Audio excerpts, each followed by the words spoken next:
భారత్లో బలహీన అవినీతి ప్రభుత్వాన్ని ఏర్పాటు చేయాలనే కుట్ర పన్నుతోంది పాకిస్తాన్ అంటూ మోదీ ఆరోపించారు సార్. దీంతో పాటుగా రాహుల్ను ప్రధాని చేయాలని పాకిస్తాన్ తహతహలాడుతోంది అని చెప్పి. సో దాయాద్ దేశం రాహుల్ను ప్రధానిగా చేయాలని కోరుకుంటున్నాను. అసలు మన దేశ ఎన్నికల చర్చలో పాకిస్తాన్ లాంటి పనికిమాలిన దేశాన్ని తీసుకురావడం అనేది భారతదేశానికి అవమానకరం. సో ఇండియా ఇంత స్ట్రాంగ్ కంట్రీ, ఒక దిక్కు దివానా లేని దేశం పాకిస్తాన్, ఒక ఫెయిల్డ్ స్టేట్ పాకిస్తాన్, మన దేశ ప్రధానమంత్రి భారతదేశ గౌరవాన్ని తగ్గించడం, పాకిస్తాన్ ఏదో మన దేశ రాజకీయాలు శాసిస్తున్నట్లు, పాకిస్తాన్ ఏదో మన దేశంలో ఎవరు ప్రధాని కావాలని నిర్ణయించినట్లు ప్రధానమంత్రి స్థాయిలో మాట్లాడితే దేశం గౌరవం పెరుగుతుందండి.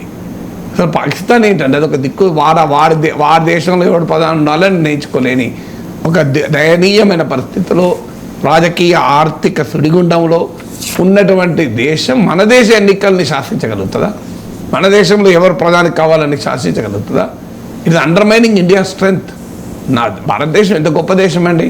ప్రధానమంత్రి మోడీ దాన్ని పాకిస్తాన్ నడిపించే దేశంగా, పాకిస్తాన్ ఎట్లా చెప్తే అట్లా భారతదేశంలో రాజకీయాలు నడిచే పరిస్థితిలో ఉన్నాయని అనడం ఆశ్చర్యం వేస్తుంది. తర్వాత ప్రతి ఎన్నికల సమయంలో ఇది పట్టుకొస్తారు పాకిస్తాన్.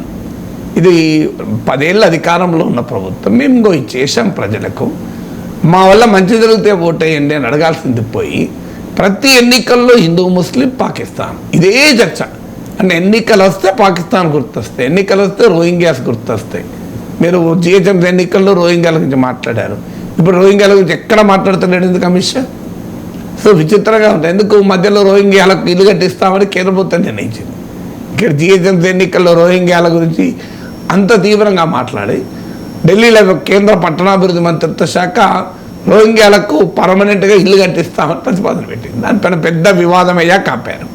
తర్వాత మీకు బీహార్లో 2015 అనుకున్న గుర్తు, ఎన్నికల్లో మహాగఠబంధన్ తరఫున 2015 లేదా 2020 ఎన్నికలు, నాట్ 15. సో ఈ మహాగఠబంధన్ తరఫున నితీష్ కుమార్ ముఖ్యమంత్రిగా అభ్యర్థిగా ఉండి ఎన్నికలు జరిగిన సమయంలో, అంటే జేడీయూ మహాగఠబంధన్తో ఉన్న సమయంలో అమిత్ షా ఒక స్టేట్మెంట్ ఇచ్చారు. నితీష్ కుమార్ గెలిస్తే పాకిస్తాన్లో టపాకాయలు కాల్చుకుంటారని. ఆ స్టేట్మెంట్కి ఇప్పటికీ అమిత్ షా మరి కట్టుబడి ఉన్నాడా? అంటే నితీష్ కుమార్ ఎన్డీఏలో ఉంటే టపాకాయలు కాల్చుకోరా పాకిస్తాన్ వాళ్ళు? ఓన్లీ మహాగఠబంధన్లో ఉంటేనే టపాకాయలు కాల్చుకుంటారా? సో అలాంటి పాకిస్తాన్ టపాకాయలు కాల్చుకునే వ్యక్తిని మీరు ఎందుకు తెచ్చుకొని ముఖ్యమంత్రిగా నెత్తి మీద పెట్టుకున్నారు? అంటే పాకిస్తాన్ ఎందుకు ఆనందపడుతుంది? నితీష్ కుమార్కు పాకిస్తాన్కి ఏంటి లింకు? ఏ లింకు లేనిది నితీష్ కుమార్ గెలిస్తే పాకిస్తాన్ టపాకాయలు ఎందుకు కాల్చుకుంటుంది? మరి అలాంటి నితీష్ కుమార్ మీరెందుకు పట్టుకొచ్చుకున్నారు? ఇది మీకు అమిత్ షా స్టేట్మెంట్ బీహార్లో చూడండి. ఇలా ప్రతిసారి ఎన్నికలు వచ్చినప్పుడు పాకిస్తాన్, చైనా కూడా వచ్చేది. ఇంట్రెస్టింగ్లీ చైనా గురించి ఇప్పుడు మాట్లాడతలేరు. కారణం ఏంటంటే చైనా వాడు మన దేశంలోకి చొరబడి అడ్డా పెట్టుకొని కూర్చున్నాడు. చైనా వాడు ఎవడు చొరబడలేదు అని చెప్పి మన ప్రభుత్వం బుకాయిస్తుంది. ఇది ప్రతిపక్షాలు విమర్శిస్తున్నాయి. చైనా సంగతి చెప్పు, చైనా ఎక్కడున్నది అని. మీకు దాంతో చైనా విషయంలో మీరు గమనించండి, లేకపోతే ఇప్పుడు చైనాను తీసుకురావాలి, ఎక్కడ చైనాను పట్టుకురావడం లేదు.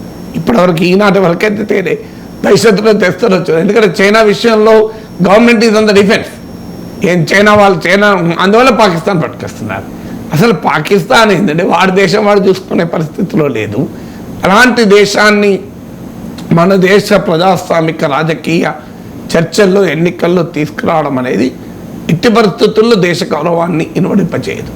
దీనికి ఏంటంటే తాము మాత్రమే దేశభక్తులం, బీజేపీని ప్రశ్నించే రాజకీయ పార్టీలైనా, వ్యక్తులైనా, మీడియా అయినా, పౌర హక్కుల సంఘాలైనా వీళ్ళెవరైనా దేశద్రోహులే అనేటువంటి ఒక నెరేటివ్ బిల్డ్ చేస్తానికి చేస్తున్న వాదన ఇది.